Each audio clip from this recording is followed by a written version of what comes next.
Hello and welcome to the EduGames channel. This is Josiah, and I've got opinions on gaming stuff. Now, let's get into some news, some new stuff that's come out recently. Let's talk about it. Recently, on I think Nintendo's Facebook or Twitter, they released a new video. Having just a basic advertisement for Breath of the Wild. And there was, spoiler alert, I guess. I mean, all the channels that I've seen this on have said spoiler alert. Well, if you don't want to know what any bosses are, just then plug your ears for the next couple minutes, I guess. Barba, not Barba. Well, I'll get to that. A new dragon in Legend of Zelda Breath of the Wild. It's a huge, massive, Chinese-looking dragon. It's got that kind of white dragon hair on it. It's orange. Looks really cool, and it's massive. Now, once again, HMK is wanting this to be directly after Ocarina of Time. And so he says, "Oh, is that Volvagia?" My friends, no. Because Volvagia is actually pretty small. Once you fight him in Ocarina of Time, he's decently small. He's not too big. Now, could it still be Volvagia? Of course it could. But I think it's Barba. Barba from Zelda 2. Now, if this is Barba from Zelda 2, that would, once again, that's a bit more evidence. Or, just basically speculate. It's not evidence since we don't know what this boss's name is. So, I'm not entirely sure. I don't think we know what its name is. And when you look at the size comparison, it's better because in Zelda 2, you don't even get to see all of Barba. Barba just freaking comes up and his head is like, and it's coming out of some lava, and you fight it, and you're actually really small compared to the thing. Whereas in Ocarina of Time, you're smaller, but Volvagia is not actually the biggest dragon ever. So we'll see. We'll see if maybe this is a new dragon. Who knows? But let's get into some theorizing, shall we? I've been playing a lot more of Skyward Sword, and I've noticed something. I don't think in Skyward Sword you are the hero yet. I think this matches with my theory about the tapestry with I believe Impa and Ganondorf on it, and they were the hero and princess, but then they failed, and so they're no longer the hero and the princess, and so the goddess looked for new champions. I think that's going to be the plot of Breath of the Wild. So when I'm playing Skyward Sword, I'm seeing something that is very strange. You go into the Silent Realm, and it says you need to build up your spiritual strength. I thought it was cool that in Hyrule Historia they made a connection to the Twilight Realm and the Silent Realm. My theory is that they're the same realms. That's why when you go as Link into the Silent Realm, you don't turn into a wolf. You're just your spirit. So your physical body actually can't turn into a wolf. But also, it just kind of has that kind of wispiness that. Sorry, I was looking at something. That wispiness, that kind of. It looks like everything is a lens flare. It's very bright, very contrasting colors. Everything's kind of shining. So that's just. I mean, I guess that's just kind of a side note. But you gather those tears to give yourself.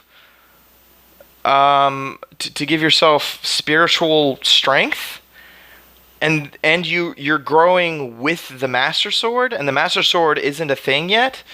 So I think that process of, tempering the blade, tempering the Master Sword, and also doing those trials are turning you into the goddess's hero. I haven't gotten all of them, so whether or not they call you the goddess's chosen hero there, but they don't quite. I don't know. They don't quite. They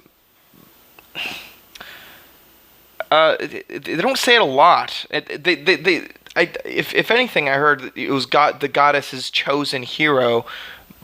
But to be able to wield the Master Sword and be able to forge the Master Sword the way it's supposed to be, he needs to go through some spiritual growth, which I think is him becoming the hero, and him becoming the hero, the only one who can wield the sword that he's tempering. I think that's what's happening there. So if that's the case, if Link is not the hero or a descendant of the hero, then that would make sense, along with my theory, because if Link is not the hero right now, he needs to be made the hero.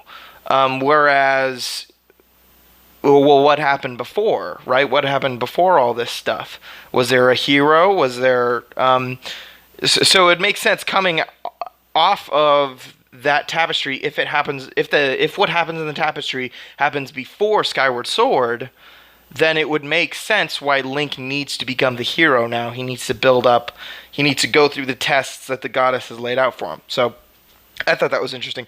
Also, just mentioning very briefly the items and the different nations that seem to be in Skyward Sword. I've been playing these, and I've been kind of trying to imagine what these different nations are, and because there's a lot of ruins. There's a lot of ruins in Skyward Sword, so there's a lot of things like...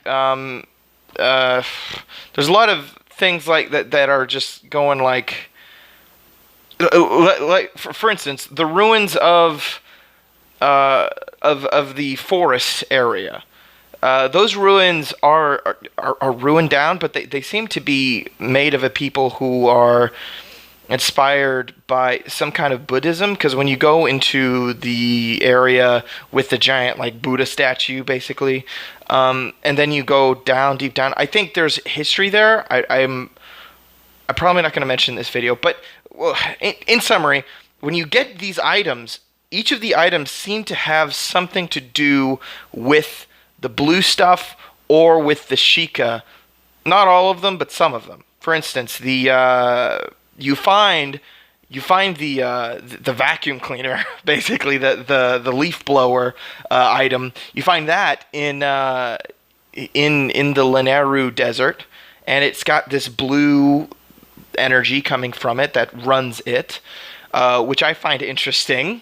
Which may be the Force, right? That's being harnessed from these time shift stones. You've got the mechanical beetle, which when you talk to one of the ancient robots, they're like, "Oh, that seems to be something that the Lanayru mine made." If the Lanayru mine is connected to the Sheikah in any way, then it would make then it means they made the beetle. You have the whip. The whip has a blue aura on the end of it, which makes it able to grasp onto anything that's there. I think that blue aura is not just, for the player to be able to see where the tip is. I think that's definitely some sort of blue technology involved with that.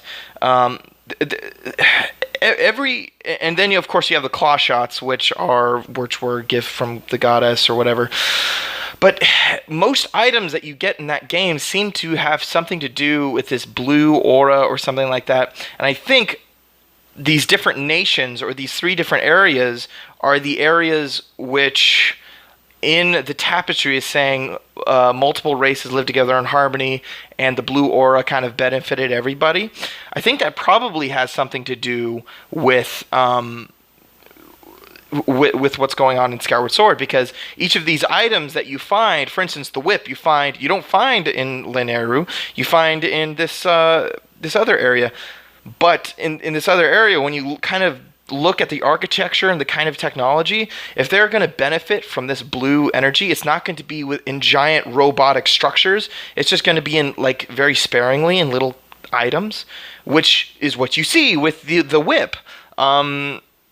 just looking at kind of the culture, and also when you look at the fire area, it seems to be, and most of the things that you get from the fire area aren't really connected to those blue things or the blue energy, which I think is probably because um, that's an enemy area. I mean, I looked everywhere in these dungeons. I'm going through a dungeon right now that's a fire area, and it doesn't seem to me that they've benefited from it at all.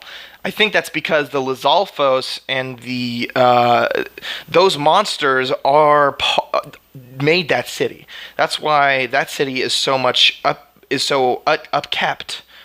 There's no like dust. It doesn't look like ruins. It looks like it's being used recently, as opposed to the ruins in the grassy area and the Leneru. So, just some thoughts about the different areas and these items. Just kind of making the connection a bit easier to see in my mind. I just thought I would mention it to you guys. So thank you very much for watching. If you guys have any comments or questions, put it in the comments below. Thank you very much.